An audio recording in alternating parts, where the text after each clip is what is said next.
गुरुर्ब्रह्मा गुरुर्विष्णु गुरुर्देवो महेश्वरः गुरु साक्षात् परं ब्रह्म तस्मै श्री गुरवे नमः तस्मै श्री गुरवे नमः तस्मै श्री गुरवे नमः.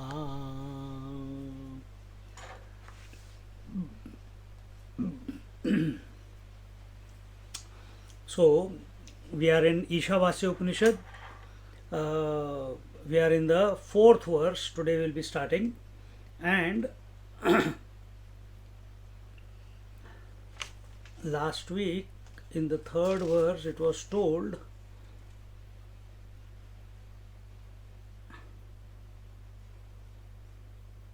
we have done the third verse, na?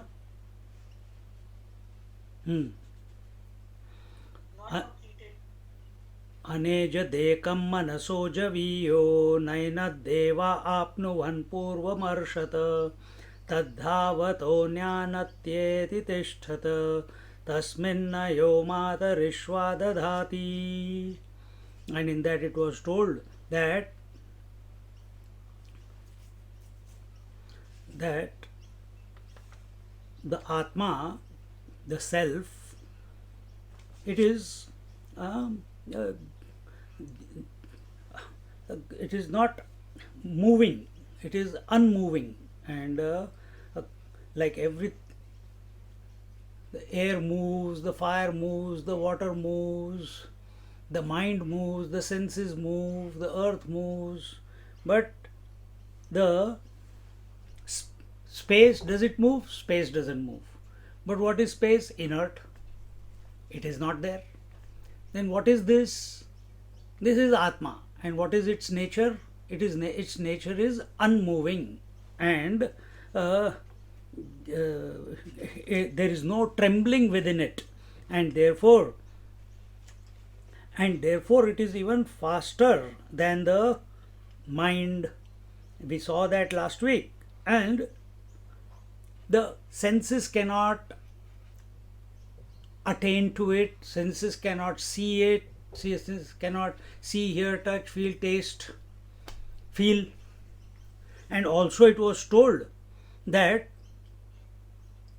so when it was Nainat Deva Apnuvan Purvamarshata, so the senses are not able to attain to it. And Tadhavato Anyan Atyeti Tishtata, that it is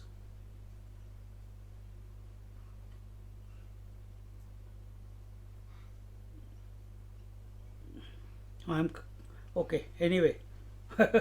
I thought I was reading third verse, it is the fourth verse only. So anyway, we have to start this one only today. And what it is, that wherever the senses go, before they reach there, when we are saying in senses, it is including the mind. Wherever the senses go, it has already reached there before them. Whatever the mind can imagine, it has already reached there before the mind can reach it. Mind has to think and then reach. Mind has to imagine and then reach.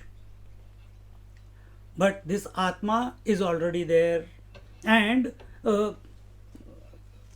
that as long as this this Atma, then it says Tasmin Napo Mata Rishwa Dadhati.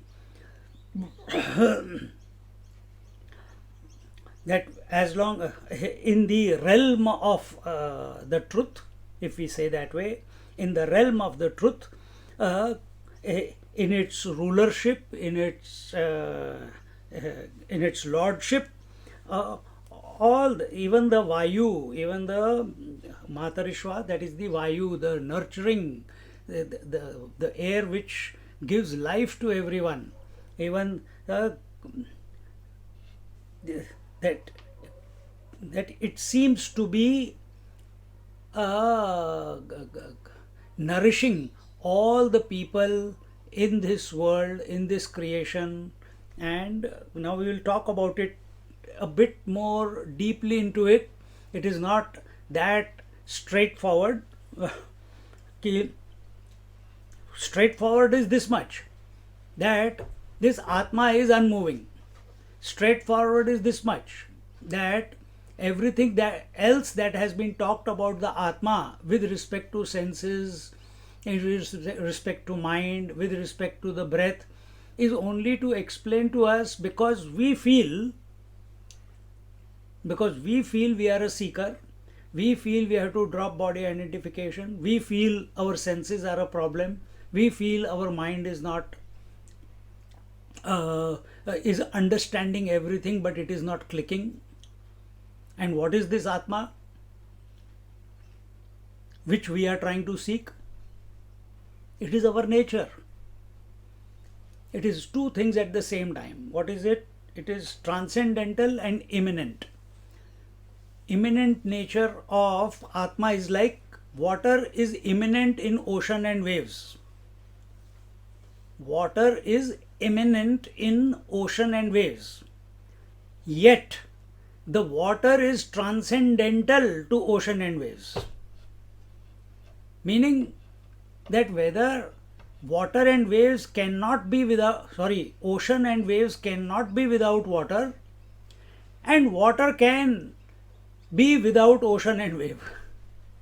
And even though it is immanent in water, waves and ocean, their appearance or disappearance doesn't create a dent in the water from water's point of view.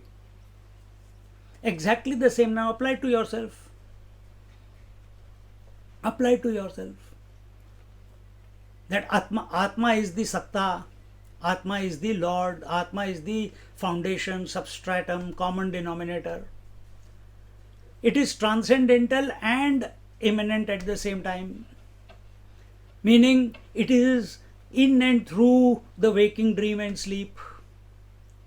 That is your creation, total creation.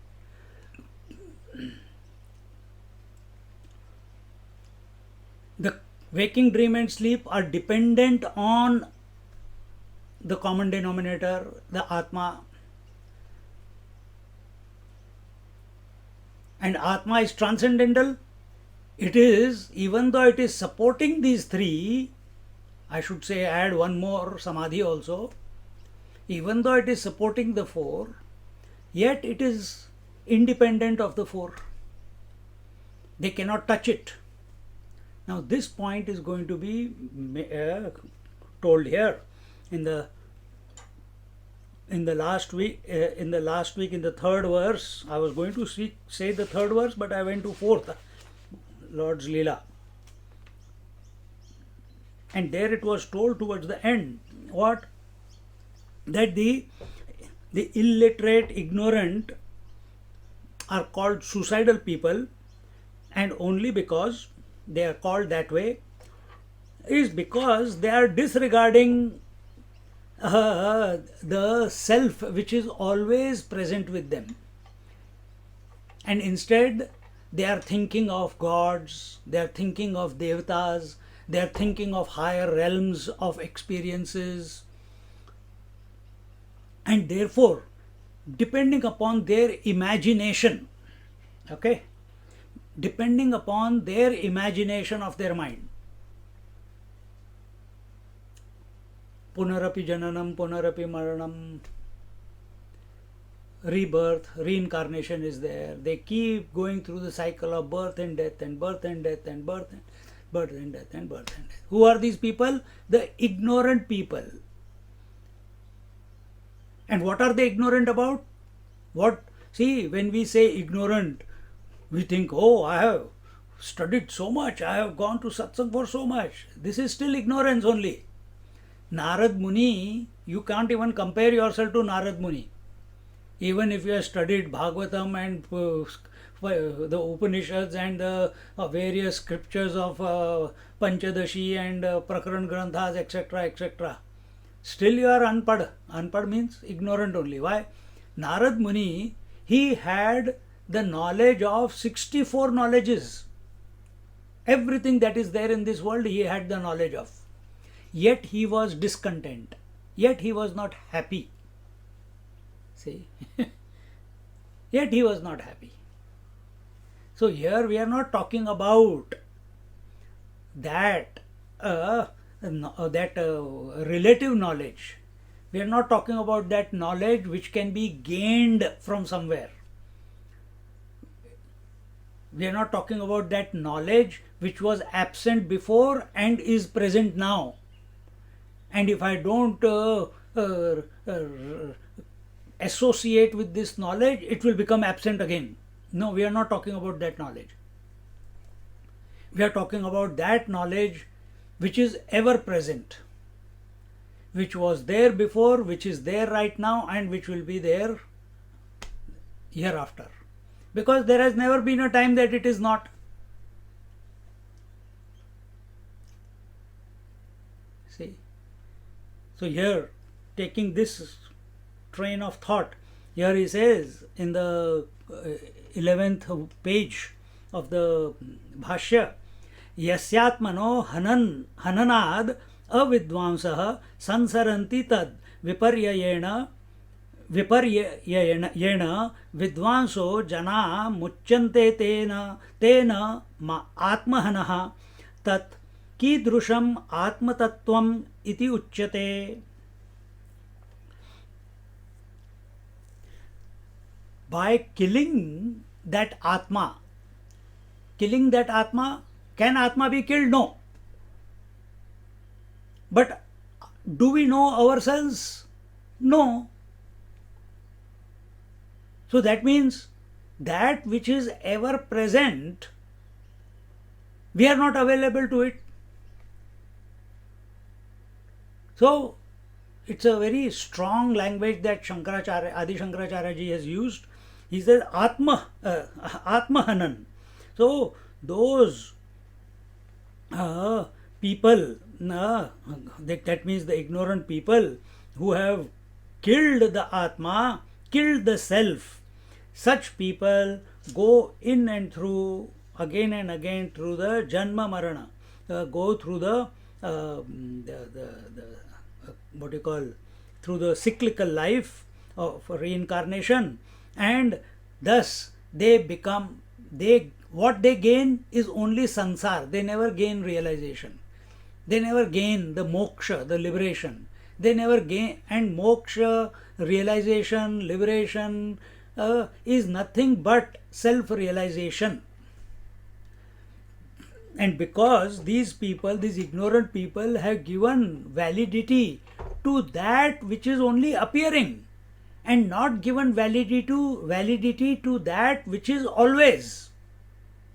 Therefore, they don't become available to that constant principle, and whatever they have given validity to, that becomes their experience, that becomes their destination, that is what they realize. And it is very simple. Somewhere in your life you must have had a fear of spider. Now today you have got phobia of spider.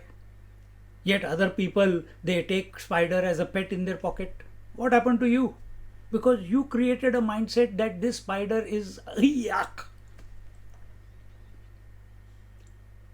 For you, the snake is something to be scared of, afraid of. And yet other people, you go to this village in Rajasthan, all the children, they play with snakes, snakes play with them. They take the tail of the snake and pull it. Snake doesn't do anything to them.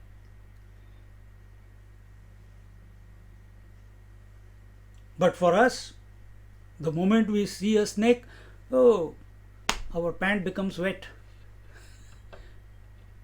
Hindi में वो चड्डी गीली हो जाती है. I translated literally in my mind. See? So what is it? Who was that person who was afraid of the snake bite until he was made to see that it was not a snake but it was a rope? So where was his fear? Where did the symptoms come from? So he did not see the rope, instead he imagined it as a snake. And all the symptoms were of the taking the rope as a snake. Where were they? Were they out there? No, they were in him. Because we make one big mistake, and that is we think that the mind is inside the body. No, body is inside the mind. So if mind has become convinced that it is not a rope, it is a snake, well, in fact, he can't even say that it is not a rope. He has just seen the snake and he is ignorant of the rope. That means he has killed the rope and taken the snake to be the reality. And body being a thought in his mind, whatever the fear and repercussions of that thought fixation is, of that fear is, that gets expressed in the body which the mind has considered is me. See? And then when a person, passerby, comes and he says, hey man, this is not a snake, unnecessarily, see, I lifted it, it's a rope. Immediately all the symptoms go away. Exactly the same way. Exactly the same way. We are making the same mistake of taking the world to be real. And what is the world? Simple words, name and form. All the 14 planes of experiences, all the 14 planes of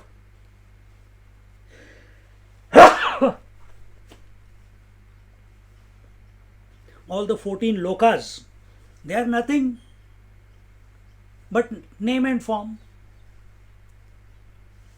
All the waves are nothing but form, and the name is inside us, form is outside.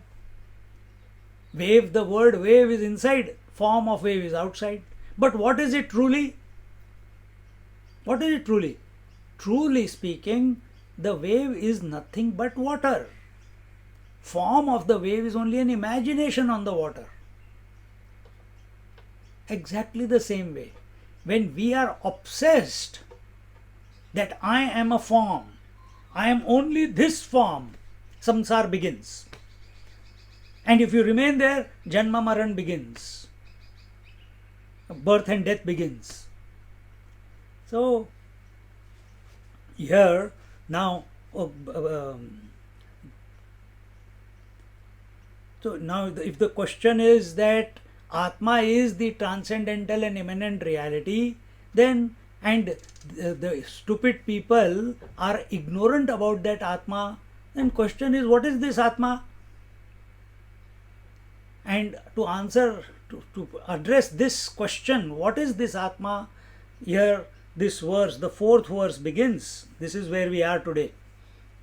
And it says, Aneja dekam manaso javiyo, Aneja dekam manaso javiyo, Naina deva apnuvan purvamarshata, Naina deva apnuvan purvamarshata, Tadhavato jnanatyeti tishtata, Tadhavato jnanatyeti tishtata, Tasminnapo matarishva dadati, Tasminnapo matarishva dadati. Together.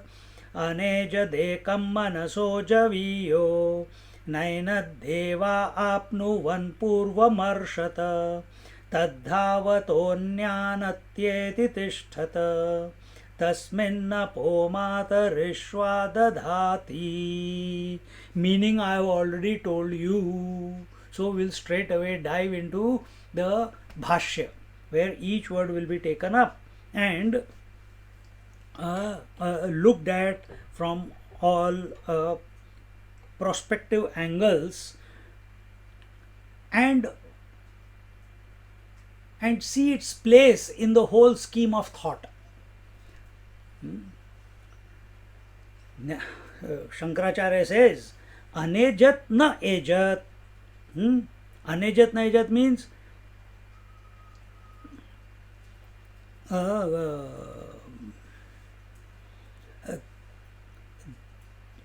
ejat means that which is shivering, kampan, that which is moving, that which is mobile, and anejat means that which is unmoving.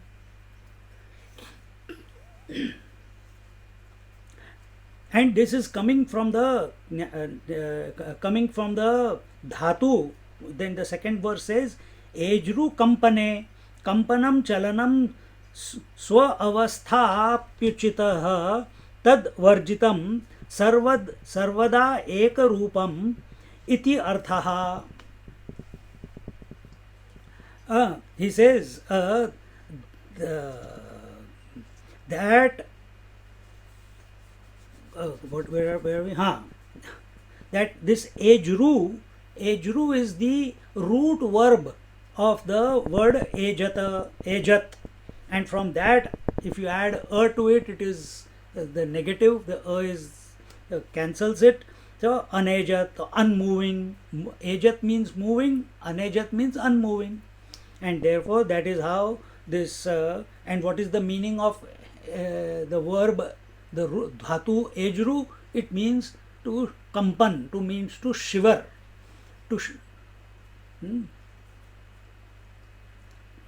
and where are we?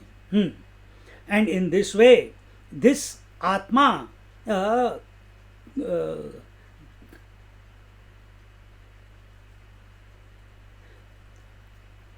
it never, this Atma never falls from its place. What is that? It never becomes unmoving, even though supporting all the movement.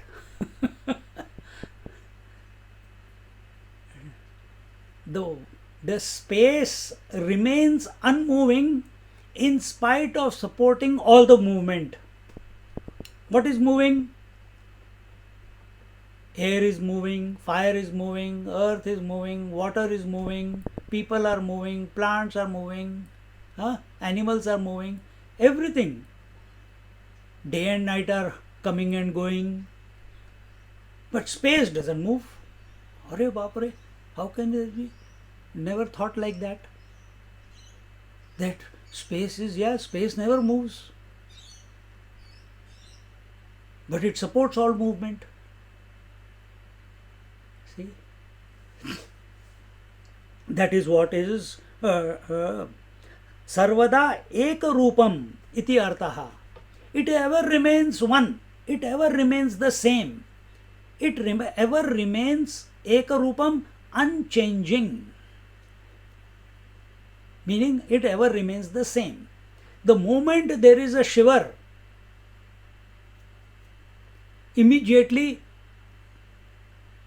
change has happened, isn't it?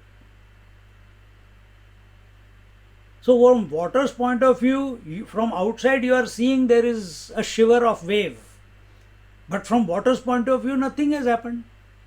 From your point of view, you are sitting here and you say, this is top, this is bottom, this is east, this is west. You have said it. But has north, south, east, west, have they got created in space? Have they got created? Is there north, south, east, west, top, bottom, front, back? Is it there in space? It is always with reference to some object, isn't it? But from space point of view, it is everywhere. Our north, south, east, west is with reference to the sun. our front, back, top, down is with reference to where we are. Now, if my top, bottom, east, front, back is here, yours will be where you are. So, is your top and my top the same? Is your front and my front the same?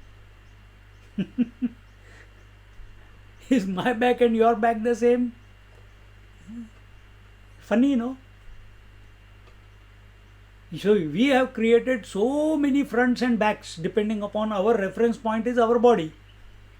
But from space point of view, it supports all the fronts and all the backs of all the people, but yet by itself it remains unchanging. See, without kampan, without change.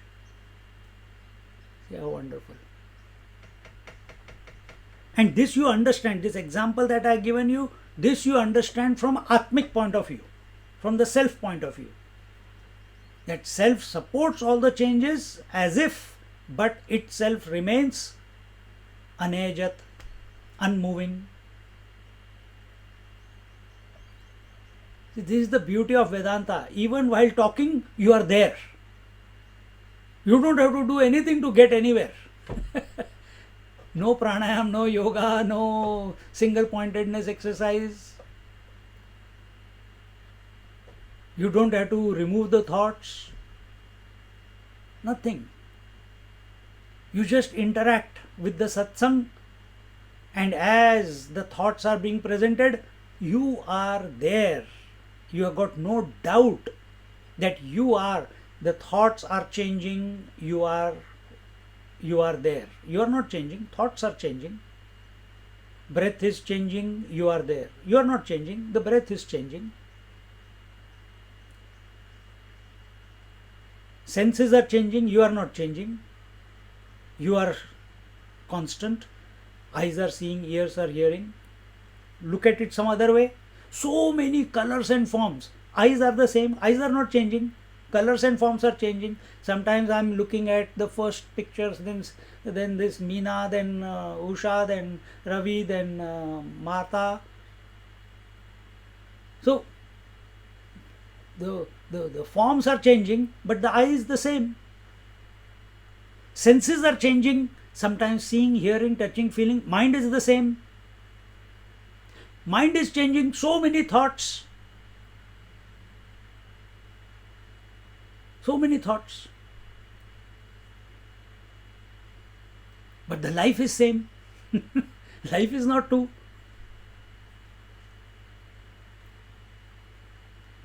See? And in what is life for us? Waking dream, deep sleep. Waking dream and deep sleep are changing continuously every day. But the Atma Tattva, the common denominator, the constant, the unchanging principle, the self, the spirit, that is never changing. So either you come back to yourself, and at the same time you see that self alone is transcendental and immanent while supporting the whole creation, yet it remains the same, and that I am. There you are. What else has to be done? Nothing needs to be done. Second verse told, by doing you will not reach anywhere. You have to give up the karta. Kurvanneveha karmani. Na karma lipyate nare. Don't allow action to stick to you, nor you stick to the action. So nothing needs to be done. No action is required. Everything, let it happen. Just like breathing is happening, heartbeat is happening, hunger is happening, breathing, etc., etc. Recognize that it is happening.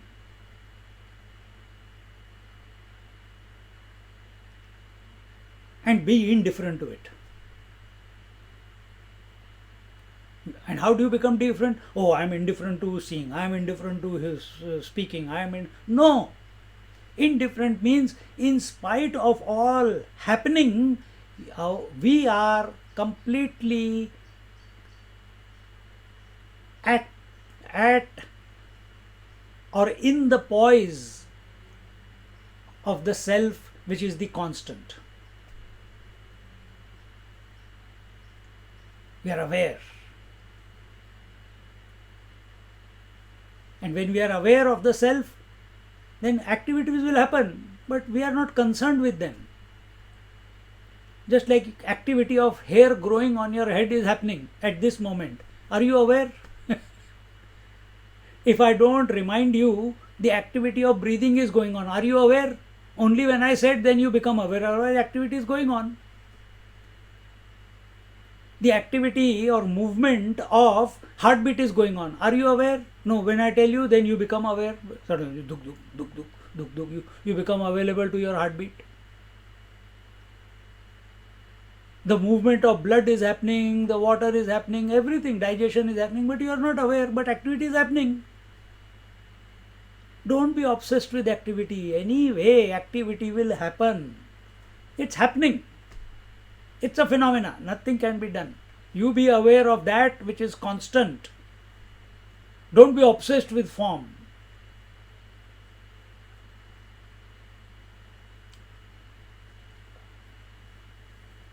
Na karma lipyate nare. So here, this Atma, then he says what? तच्च एकम सर्वभूतेषु मनसः संकल्पादि लक्षणाद् जवीयो जववत्तरम. He says that this one alone सर्वदा एक रूपम इति अर्थः, meaning he is the one that is present in all the people, in all the living beings. He alone is present, just like water alone is present in all the waves and oceans. Gold alone is present in all the ornaments. Mud alone is present in all the pots. Woman alone is available in all the roles that she is playing, or that are imagined by other people on her, or she imagines on herself. Same way with man. Same way, this Atma is one and one alone, present in all living beings. See? And this mind, when it says here, Tatcha ekam sarvabhuteshu manasa sankalpadi lakshanat javiyo javavattaram, that this mind, which is so what you call, so imaginative, it has got so much speed,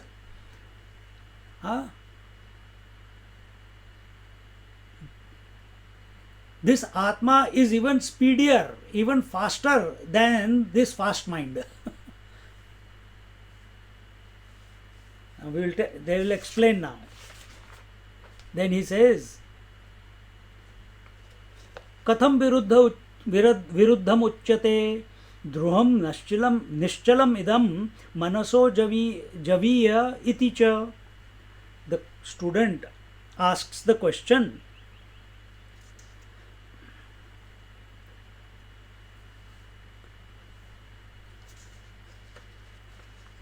so see, remember in the first verse, first line, what did we say? This Atma is unmoving.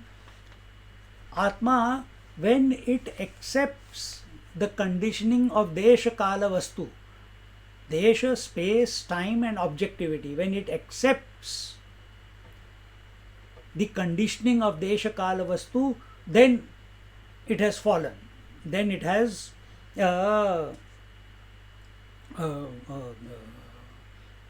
then it is no longer, it imagines that it is no longer the constant. That is our case. That we are celebrating our birthdays, we consider ourselves to be this big and this wide, and we are seeking the Atma, the truth. How we are seeking it? Objectively. I hope not, but we are. And our availability to the satsang is to shift this. and make us recognize, only recognition. Who has accepted? Can Atma ever accept the conditionings? Can Atma ever accept the conditioning of Desh Kala Vastu? He is everything. How can he ever accept the Desh Kala Vastu? Time space objectivity? It cannot become conditioned because his nature is that of independence. So it can never. But here, Atma is not being addressed. Who is being addressed? The stupid you and the stupid me.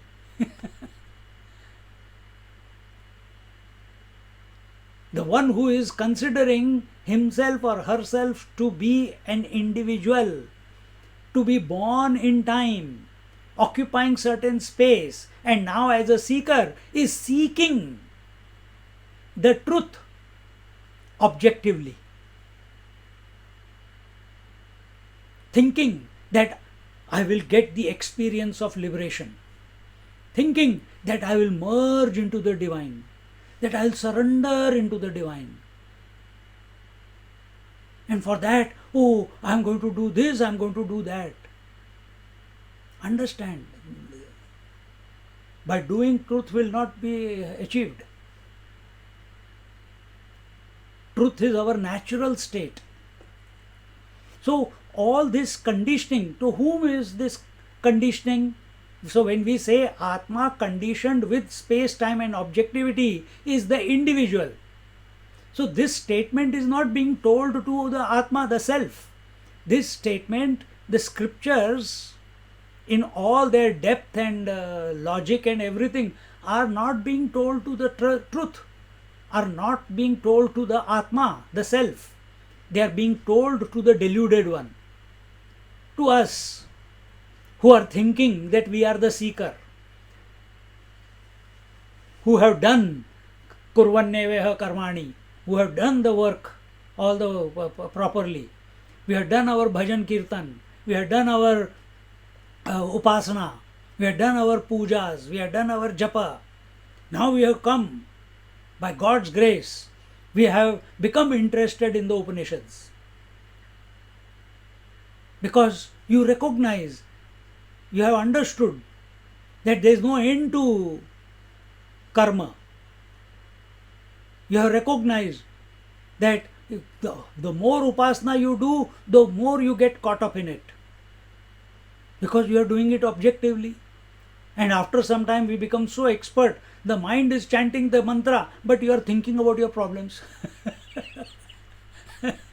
It becomes another problem. Now that mantra does not allow you to sleep also. Even at night it is going on. So you have recognized this is not the way.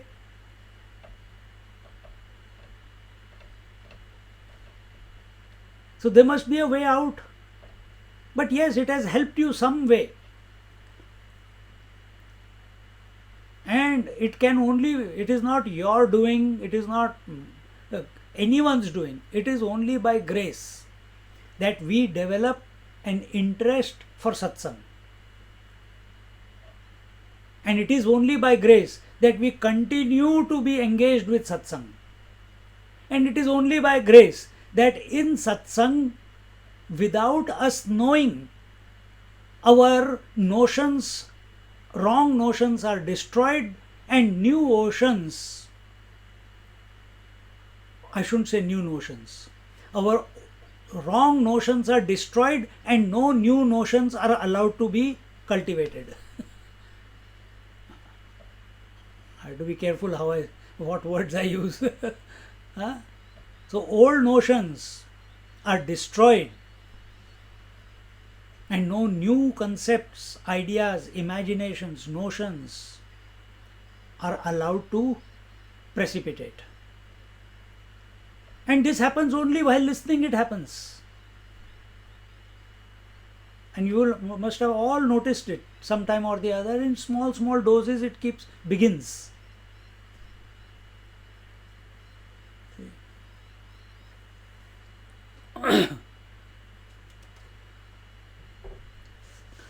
So, where are we?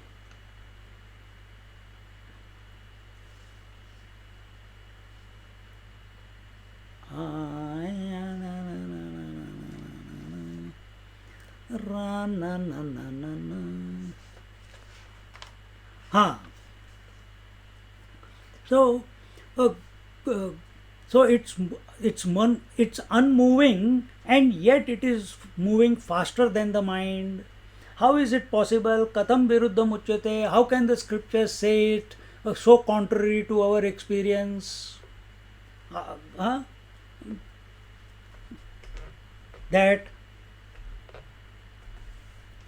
on one hand you are saying that it is dhruva, it is unmoving, it is constant, and on the other hand you are saying that it is faster than the mind. This contradictory language, how come you are using it? Are you taking us for a ride? But understand, this is not written here. Understand, where there are contradictions, there the truth is. Because where the contradictions are, there your mind tries to work it out but cannot work it out, and it dissolves. If you approach it with faith. So here, Naisha doshaha. No, this is not wrong. There is nothing wrong in this statement. The student asked this question. Shankaracharya ji is saying, no, there is no fault in this statement. It is correct. Now, nirupadhi, nirupadhya upadhi matvena upavatte.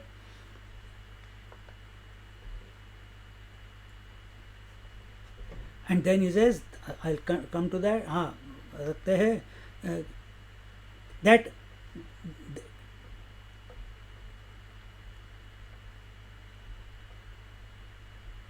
so what is nirupadhi? Nirupadhi is without conditioning, and the other opposite of it is with conditionings. So how can one be without conditioning and yet be with conditioning? How can it be possible? Now think a bit coolly, don't get too caught up in words. Is it not possible for you with upadhi, with conditionings? You have a conditioning called body, yes, in the waking. You have a conditioning called body in the dream also. In the sleep, do you have a body? Others see you have a body, but do you know you are a body in sleep? Because there is no thought, there is no mind only there. So you are both, with body and without body. See? This is just an example. But it is your experience that when you are sleeping, you are unaware of the desh kal vastu. You are unaware, unconditioned by space, time and objectivity. No, but my body is there when I am sleeping. For who it is? Is it for you or for the others who see you sleeping? We are talking about the subjective person. We are talking about you when you are sleeping. Do you know you have a body? You have senses, you have mind, you were born, you are not dead, you are breathing, your heart is beating or not beating? Nothing.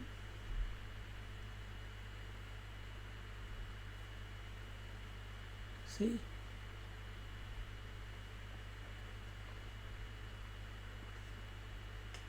Same way, here he says, तत्व निरुपाधिकेन स्वेन रूपेण उच्यते अनेजद एकम इति. So it is that one alone. At one end spectrum it is unconditioned. At another spectrum he is conditioned. Isn't that your experience? In one spectrum of nothingness, deep sleep, it is unconditioned of space-time objectivity. And at others, which is waking, you are conditioned with space-time and objectivity and taking it to be so real. If you can do it, why can't Atma be? Why can't Atma be? If you can take the role of mother or father or daughter or sister or wife or husband, and you can't show me who is that person. You say, oh, I am. No, I can see a woman. I can't see a mother. I can't see a daughter. I can see only woman. So if you can take, an individual can take such roles which do not exist and consider them real. take the upadhi. Why can't Atma? Atma is Sarvaguna Sampanna. It has got all possibilities. It is complete. Nothing is not possible for it. And therefore, here it is told, it is that this Atma Tattva, this self, is that one. It is not many. It is one. Just like it is one woman behind all the roles that she is playing, that people see her playing. It is one life behind all the senses and behind all the thoughts. I gave the example before. It is one vision without which all the forms will not be. The moment this vision closes, eyes close, all forms vanish, isn't it?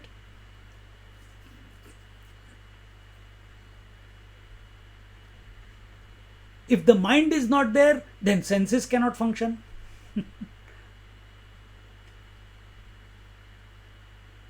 See? So just like for all the stimuli the senses are, for all the senses the mind is, for all the thoughts the life is. Life is not one per person. Light that I see here or you are seeing in your house, it is not one per bulb. It is a principle. We are talking about life. We are not talking about not the Atma at the moment. We have not come there yet. This is expression of that Atma, the life. Chetana. So behind the mind, what is there? Without which mind cannot function? It is life. Life is a principle. If one person dies or one person is born, nothing happens to life. Life is constant. Because it's a principle. Gravity is a principle. Life is a principle. Waking, dream, deep sleep, these are principles. These are the phenomena that are going on.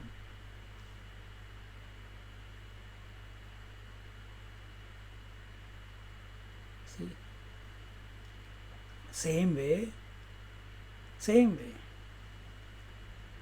This Atma. So now one step further back. This life principle. This life which is, what is that which is expressing as life? Without which life will not be there. People, majority of this verse will address that. People think it is the breath. Okay. But actually what is that? Because without which life cannot express? It is the Atma Tattva, it is the self, it is the spirit, it is the truth. That truth alone reflects in the intellect and expresses as life. See? Now, what we idiots are thinking, that there is one intellect per person, there is one mind per person, there is one life per person, and we get attached to that one life per person and create a havoc in our emotions and our concepts and ideas. And when someone is born, that ugly looking creature which is comes into this existence, oh, what beautiful, and disrespect that one life for the whole life, control, program, and make it do what you want it to be, want to get done out of it, and then cry for that life at the end of when that life goes, that person goes away. So you created a misconception, you suffered on account of that misconception or misinterpretation.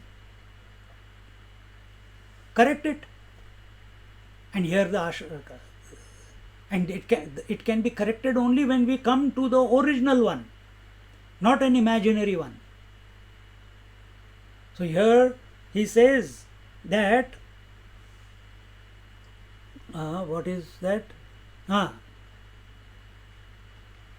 That it is unmoving and it is one.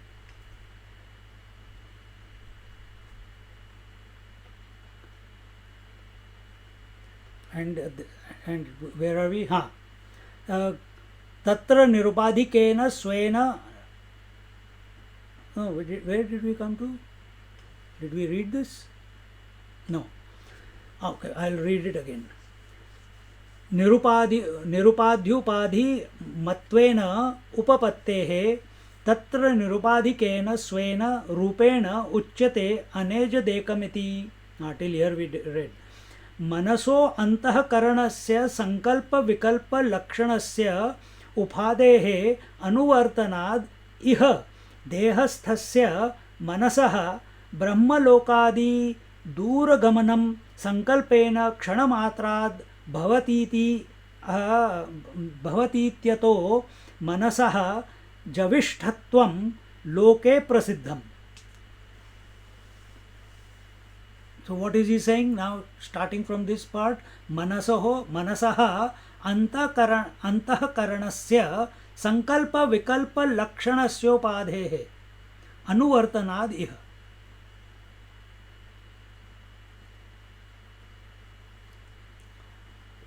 He says that we know our mind. What is our, here the general term is when they say manasah antahkaranasya. Antahkaran is taken as one mind. Mind alone is expressing as mind, intellect, memory and ego. One woman is expressing as mother, daughter, sister and aunt. Woman is same. So mind is one. It alone is expressing based upon its functional differences. What is mind? It is bhavatmak. What is intellect? It is nishchayatmak. Meaning, the mind is where the emotions are, intellect is where the concepts, ideas, imaginations are. Decision making is there. Mana is mind. Again, with that one total mind, we are again creating four. Mana, buddhi, chitta, ahankar. Mana is the emotion part, feeling part. Buddhi is the intellect part, where concepts, ideas, etc. Chitta is the memory part. And the one who owns these three is the ahankar, the ego, the I. So these are all various aspects. So mind is what? For us, what is mind? Can mind, when we say mind is just flow of thoughts, can a thought come without the thinker, the thought and the instrument of thinking? Not possible, no? So that thinker, that I is in the buddhi. Then what does it think of? It using the same material called the mind. And what is it thinking of? It is thinking of some thought. That thought could be an emotion, that thought could be an imagination, that thought could be an memory, and that thought could be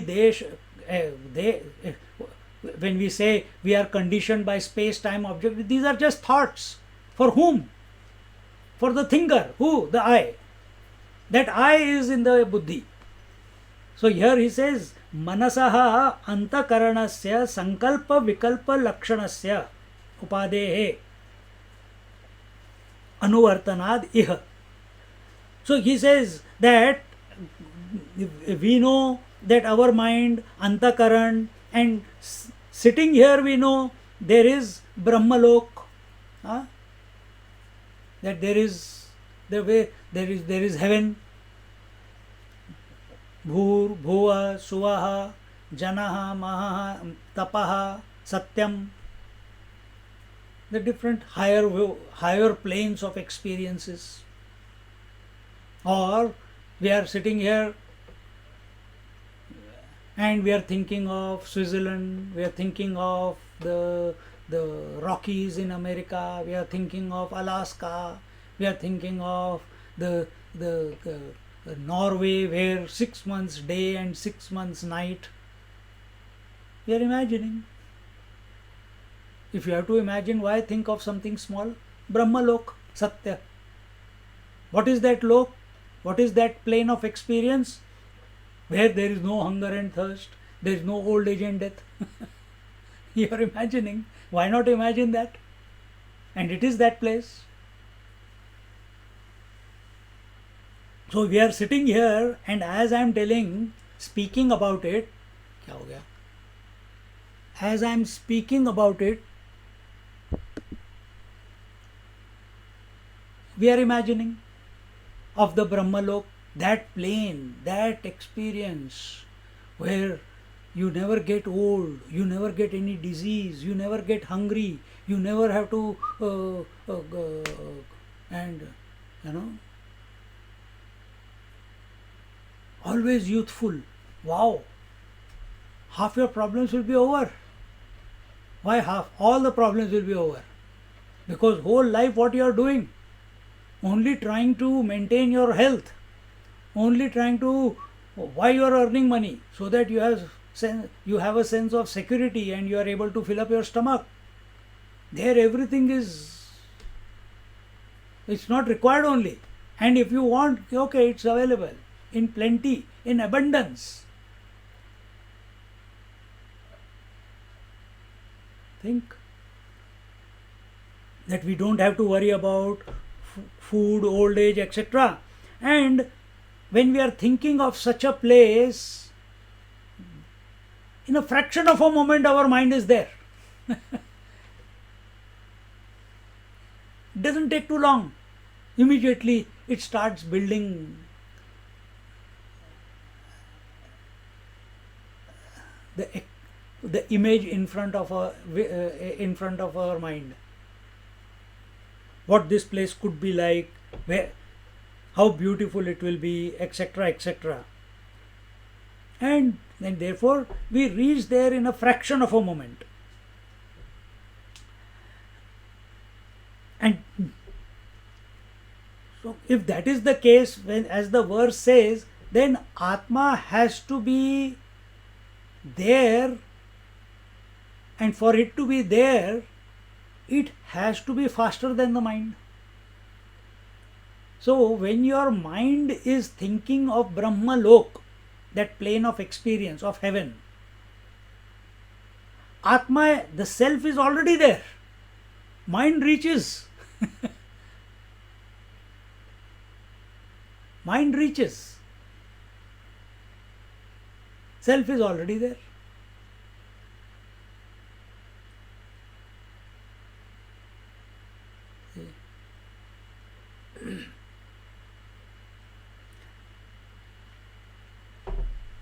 So the initial step is the Atma, the self, is associated with the mind, so it travels with the speed of the mind because it is associated with the mind. Therefore, it is said that it is as fast as the mind. But then why is it called that Atma is faster than the mind? It is the fastest. It is already there before the mind can reach it. Tasmin, where are we? Tasmin,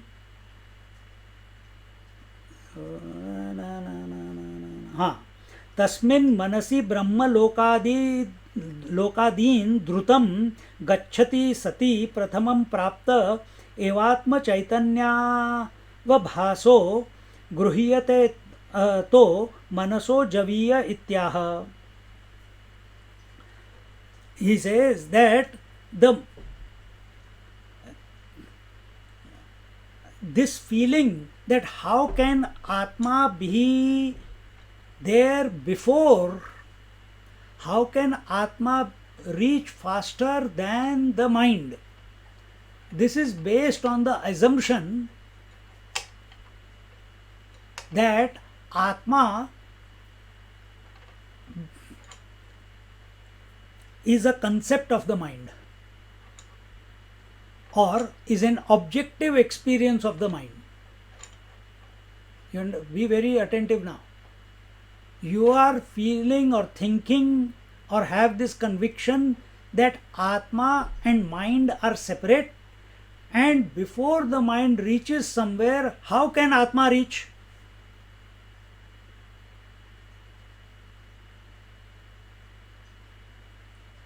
Because if this is the question, that was the question of the student, then the presupposition here is one, he is taking the self to be separate from the mind. Second, he is considering himself to be mind and thinking that he has to reach the self. And what is the correct understanding? What is the correct understanding? That Atma is not in the mind. Mind is in the Atma. Water is not in the ocean or wave. Wave and ocean are in the water. Gold is not in the ornament. Ornament is in the gold. But our language is exactly the opposite. Woman is not in the husband, wife, mother, daughter, sister. The mother, daughter, sister are in the woman. They manifest and they unmanifest. This is a big shift. And if this shift doesn't take place, we keep thinking about Atma as an idea only, an objective idea. And we'll compare. Then this question will remain. How can my Atma be faster than the mind? If I have to reach by nowadays, before it was walking, then it was cycle, then it was scooter, then it was train, then it was car, then it was planes, then it was jet planes. Now there is rockets, there are hyper loops, and I don't know what else is going to come. Plasma rockets have come now. Now you can cover 100, 1000 kilometers in few seconds.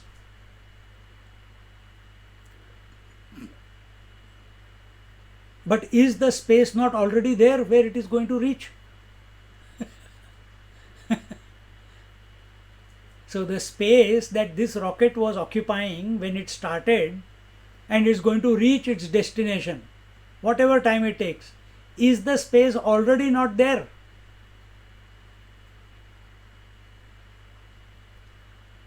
Is the water already not there where the wave is going to reach? It's already there. But in its imagination, oh, I have to reach somewhere. Same thing, same way it is with our mind. And we have to shift, because thinking is the only tool we have at this moment. Thinking meaning this communication, for communication. We have accepted ourselves as the mind and not as the self. And accepting ourselves as the mind, we think mind, because I think, therefore I am. This is an an unspoken conclusion of majority of the ignorant people. So if a child is not speaking, I think something is wrong. They will take them to the doctor, they'll do this, they'll do that, they'll do. Why? Child is not speaking, he is already 4 years old. What to do? I think something wrong. I have to speech therapist, this therapist, that therapist. Wait. Things happen. And then that child starts speaking. Now again go to the doctor. He is not stopping speaking. See? This is our ignorant lot.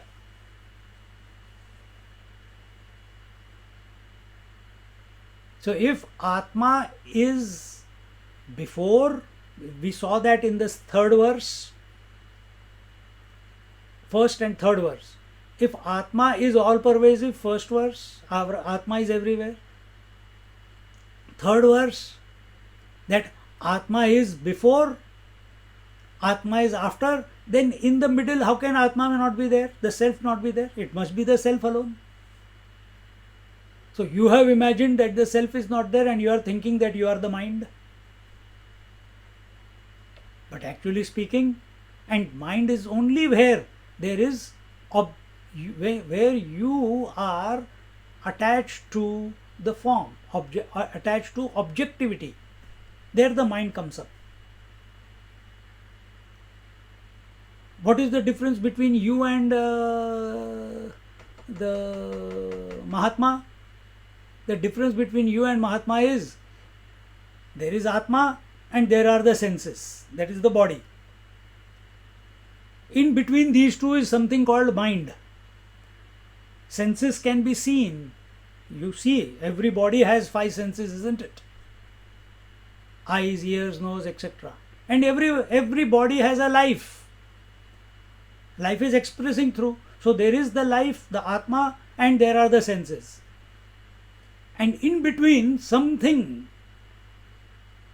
has come up and hijacked both the Atma as well as the senses, and that is called the mind. And Mahatmas have kept that mind at bay. They do not allow it to interfere.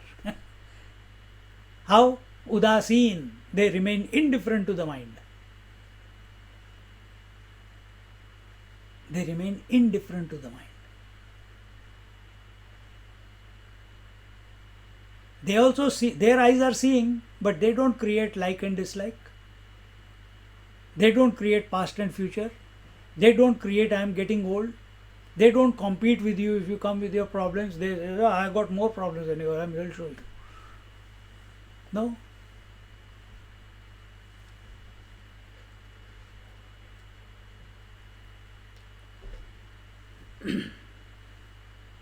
So it is not that our mind is contemplating on the reality and moving towards reality and one day will merge into reality and become one with reality. Wrong conclusion. Wrong conclusion. Then what should be our approach? Approach is that the movement of the mind is happening in the reality. The movement of wave is happening in waters. It is not, if we consider ourselves to the wave, I am a wave and now I have to think about the water and I have to realize the water. No. Wave is in the water. So the movement of wave is in the water. Without water, the expression, birth, maintenance and creation, maintenance and death, which is called the movement of wave, that would not be possible without water, isn't it? So what is the substratum where the movement of the mind is taking place? That I am, in me. Take a chill pill. Sit quietly.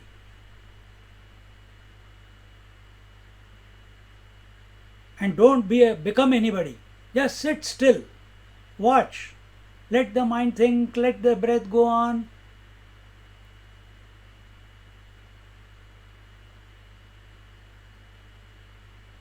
And once this understanding comes that I don't have to use my body to reach the truth, I don't have to do pranayam to reach the truth, I don't have to do single pointedness exercise to reach the truth, I don't have to do japa sadhana to reach the truth,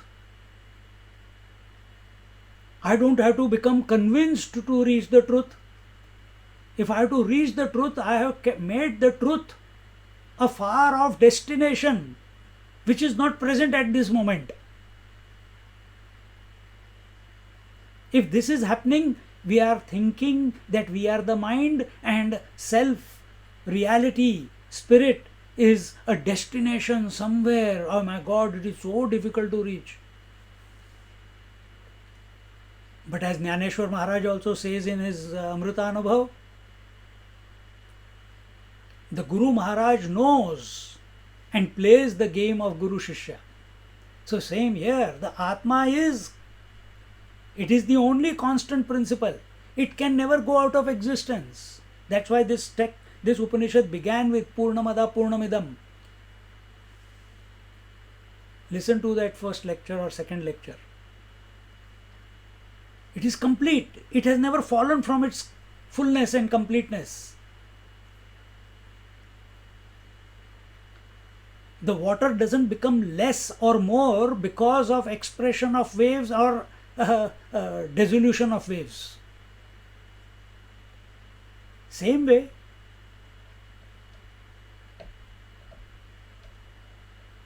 who are you? By appearance of waking dream and sleep and dissolution of waking dream and sleep, you are still the same. Who is this fellow who knows that waking dream sleep came and went, were created and dissolved? Be that one. And that is not a destination to reach. It is here, right here and now, at this very moment. If you are in tune with what I am saying, you are there at this moment. It is a goal-less goal. It's a destination-less destination. It is an achieveless achievement. It is an experience-less experience. It is a gain-less gain. And therefore, it is faster than the mind. Because it is the all-inclusive principle. Mind cannot be all-inclusive. Mind can only include what it knows. And what does it know? Only the waking. Does it right now know what was in the dream for last 50 years in every dream? No. So it is not all inclusive. It is very specific. Only for this life, only for this body, only in this waking plane it will know. It will, that also not 100%. Whatever it has interacted with intensely, that it remembers. So it is not all inclusive. Mind we are talking about. But Atma is all inclusive. Just like water is all inclusive. All inclusive of what? All the oceans and all the waves. And yet it is transcendental. It is independent. So is our nature. We are the independent principle, allowing the expression of waking dream and deep sleep. In the waking body and all the drama that is going on. Who are these husbands and wives and children and achievements and failures and disease and health and all that? All that is expression of, everything is pervaded by the self.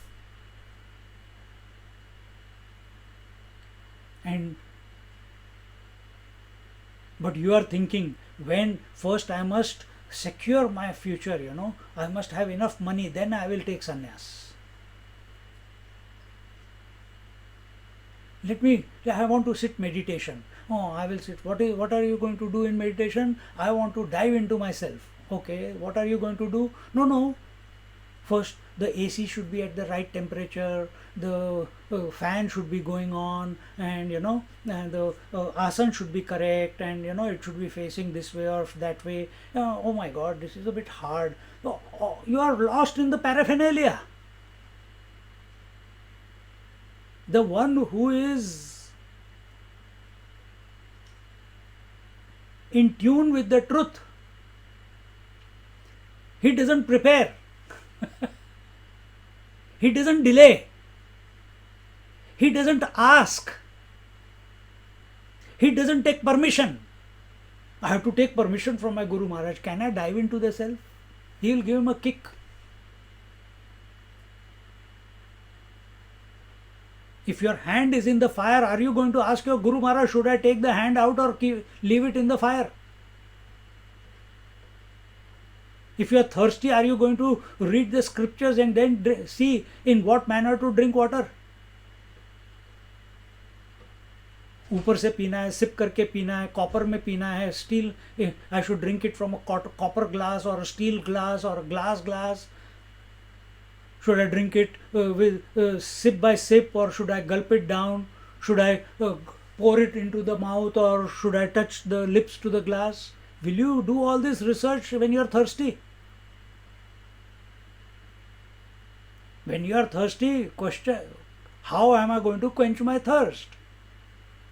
If our thirst is for the truth, we will not wait for anything. And the waiting or the delay happens by this wrong notion that mind has to do something, think of in a particular way, and seek the truth. Here we are, Upanishad is not for seeking the truth.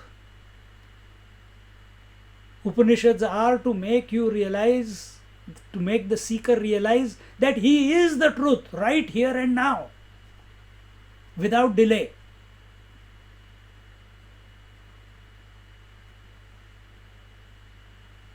So don't delay.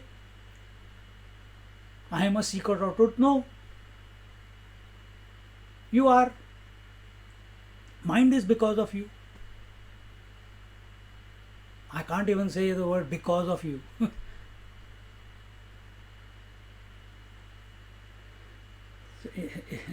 This is just expansion of that last sentence in this paragraph, in the third paragraph.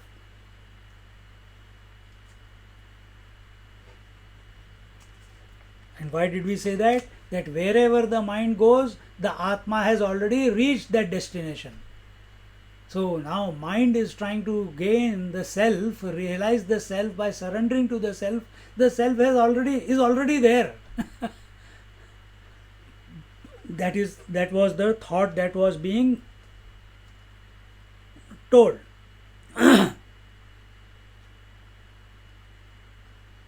So wherever the mind reaches,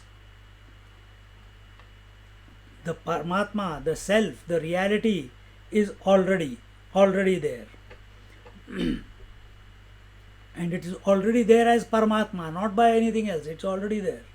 And because its nature is Sarvavyapi, it is everywhere. It is one without a second. It is all inclusive. It's Purnamada, Purnamidam. I can't use the word Purnamada, Purnamada. It is Purna. It is complete. It is whole. It is homogeneous.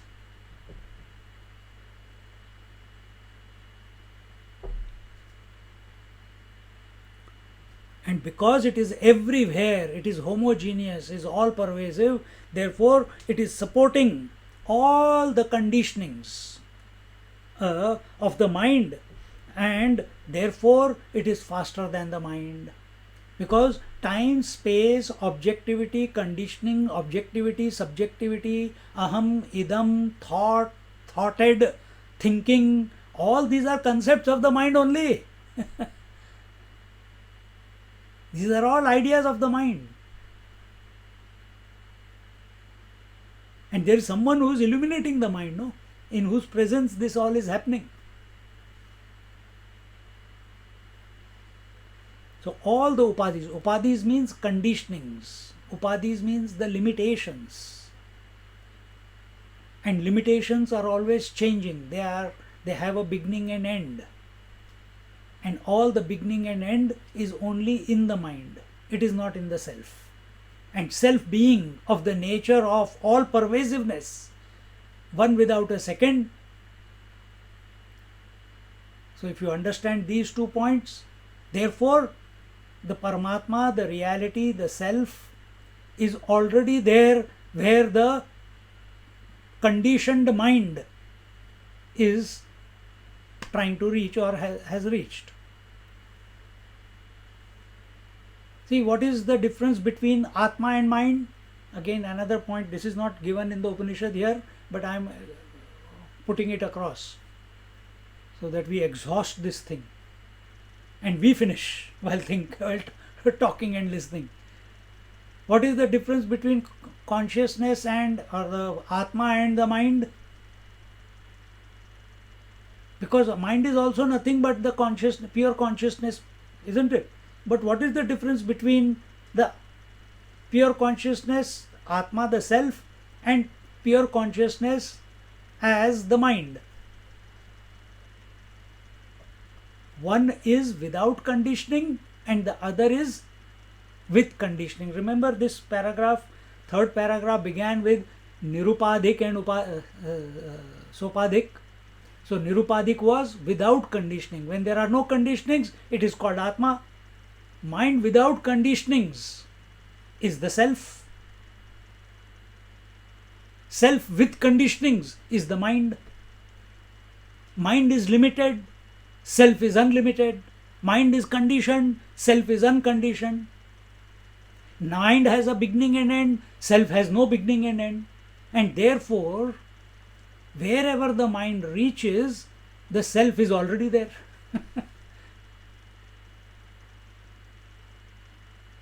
देखो कितनी मजेदार. This is called discrimination. This is called thinking. Thinking is not should we have pasta or should we have noodles today for dinner. Thinking is not should I do pranayam or should I do japa. Even if you do pranayam and japa, you will have to come to this point. If this knowledge doesn't reveal, realization is not possible. All sadhana, kurvanneveha karmani, the second verse told, no, that you do your actions without being a doer, or do your actions as an offering to the divine. What will happen? Purification.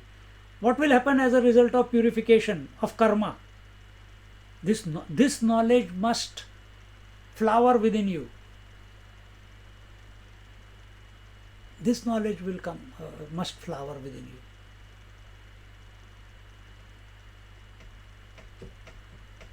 Nowadays they have got so many roses, They look beautiful, but there is no fragrance in it. There are many flowers in which there is no pollens also. I don't know, whatever they do to make them. Bees don't go to them. They only go where the nectar is. Isn't it? So it should not be dry thinking. It should be subjective. This contemplation is subjective. Subjective means whenever we are using the word Atma, the self, the all-pervasive, the unconditioned, or the conditioned, it's you. It's not someone else. And this is not also between me versus you, or you versus her, or her versus him. No. Just like all the people in the dream, all the living beings and the inert objects in the dream were an expression of the same one mind. Same way here also the entire waking universe is included within the self that I am. This disposition, now you try to get attached to anything, now you try to do duties, now you get disturbed for anything, now you try to desire anything in world. What will you desire when you are everything? But you must go deep into it. You must be that, not only on the surface level. Dive into yourself, where you are not disturbed. If you dive into the ocean, it is deep. There is no disturbance from the waves. When you dive into your own nature, then there is no disturbance from the thought waves. You are established. There is silence. There is fullness. This is the way to get there. To be that. Not get there, to be that.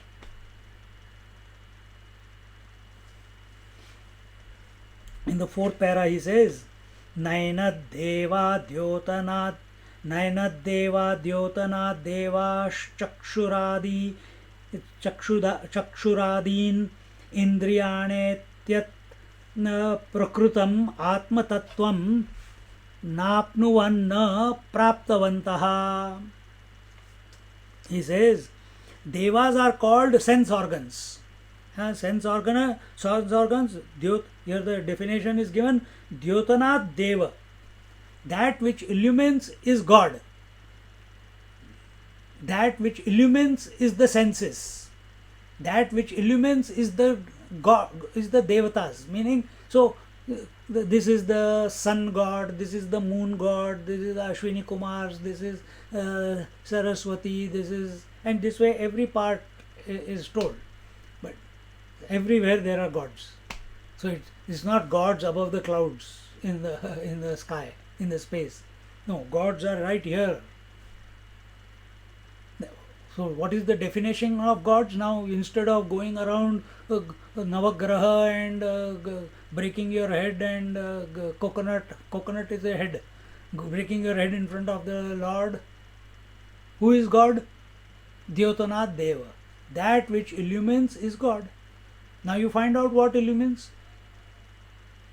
Is that statue illuminating you, or you are illuminating the statue? Is the world illuminating you, or you are illuminating the world? Is the sun illuminating you, or you are illuminating the sun?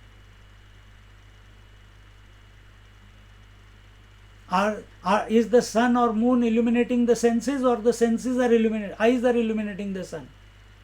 Are the senses illuminating the mind, or mind is illuminating the sun, the senses? Are the thoughts illuminating the life, or because life is there, so the thoughts are? Keep going back to. But we are living in a default mode, you know. ओम भूर्भुवः स्वः तत्सवितुर्वरेण्यं भर्गो देवस्य धीमहि धियो यो नः पानी लेकर करना भी चाहिए. You must do it also, because you are born and brought up in that culture. And maybe because you have done all that, it has brought you to this point that you are ready to shift your angle of approach. And after having shifted your angle of approach, still you will look at the sun and do the argya. But with a different understanding.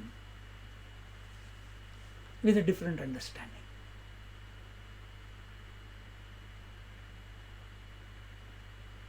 The disposition will be different. It's not that because you realize now you'll stop everything. You may, you may not. That's not for you to decide, because you will be absent there as an individual. Then whatever is meant to happen, it will be divine will. Let it happen. And there are different ways of explaining. I don't know if it will come in this text or not, but it has come in Panchadashi, it has come in Vivek Chudamani. We saw it there. So, the Devas are called the sense organs, Dyotanat Deva, as they illuminate the sense organs. So what is these Devatas? Devatas are the illumination factor. The bulb cannot illuminate anything. The electricity cannot illuminate anything. But when electricity expresses through the bulb and the filament, then light is produced. And that light illuminates, isn't it? That is Devata. So whether you take it at totality level, all those higher 7 lokas, they are all Devatas.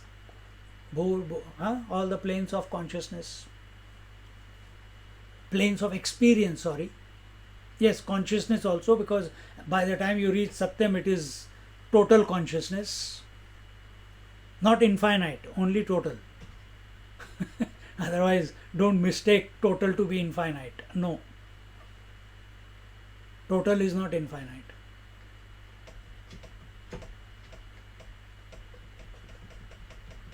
Infinite is transcendental to total and individual.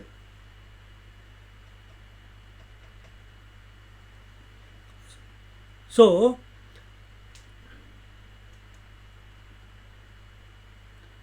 here it says, what is that?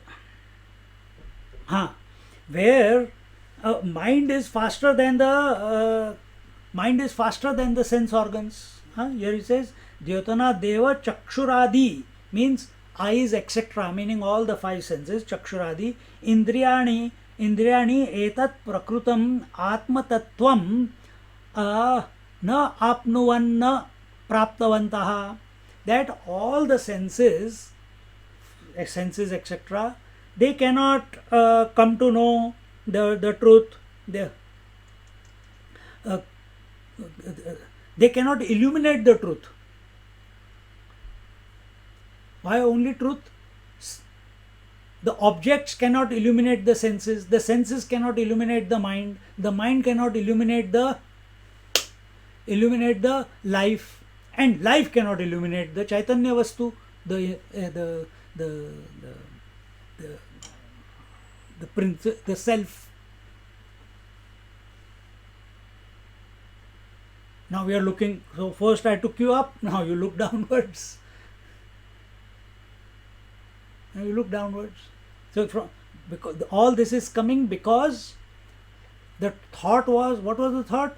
That wherever the mind goes, the self is already there. Even though unmoving, yet it is faster than the mind. This was the thought.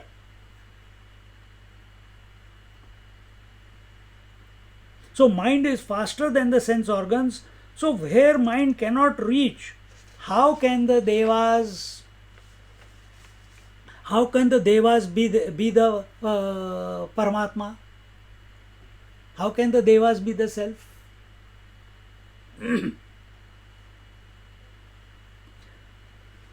So tebhyo manojaviyah,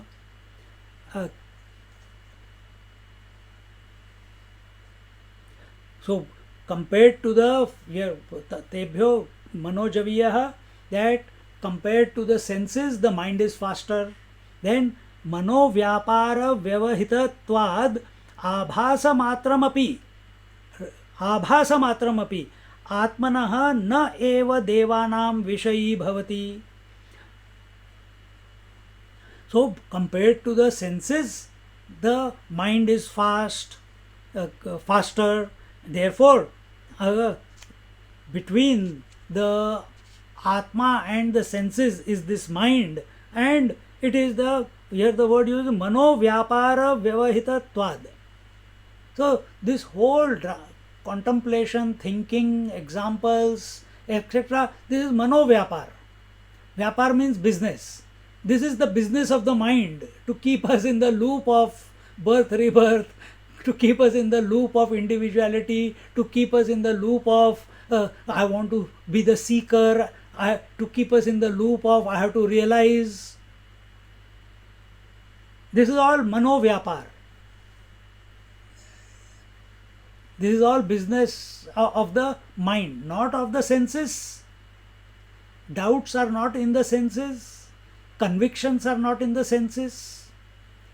And doubts and convictions are also not in the Atma. Then where are they? They are there in that which is in between both. What is that which is in the middle? The mind.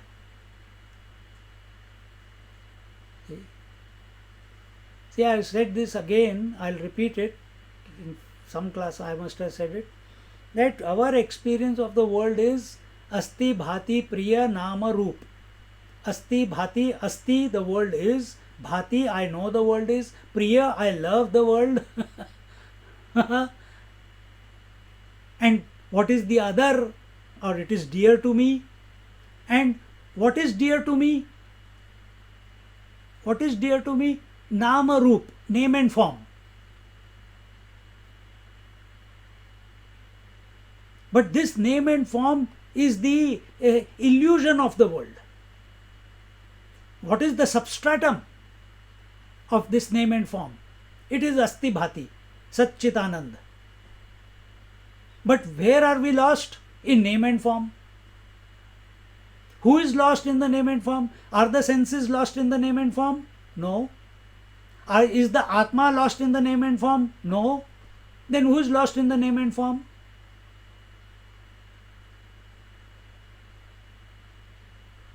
Who is lost in the name and form? The mind. And where is the mind?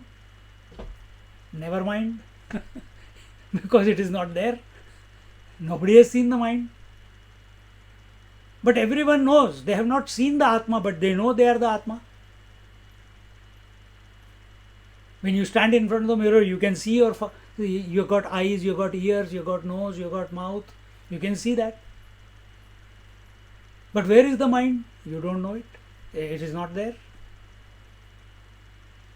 And this mind comes about because, from individual point of view, because we are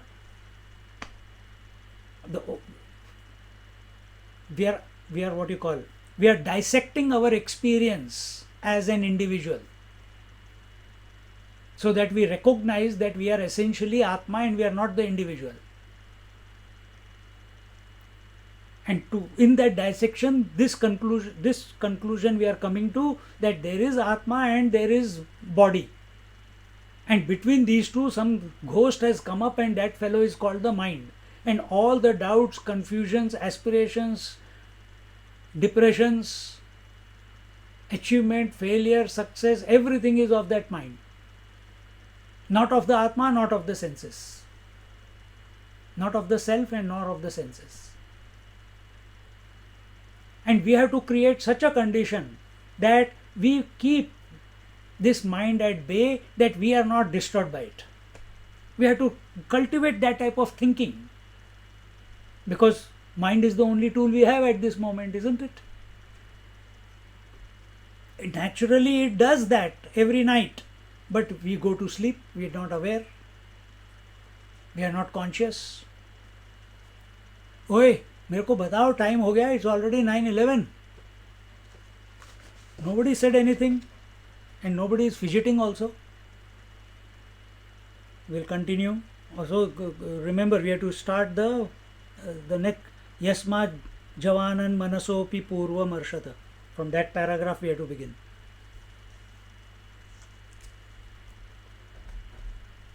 So therefore, the mind, because it is the place where the business of thinking, doubts, etc. goes on, so just as the senses cannot know the mind, similarly the mind can never come to know the Atma,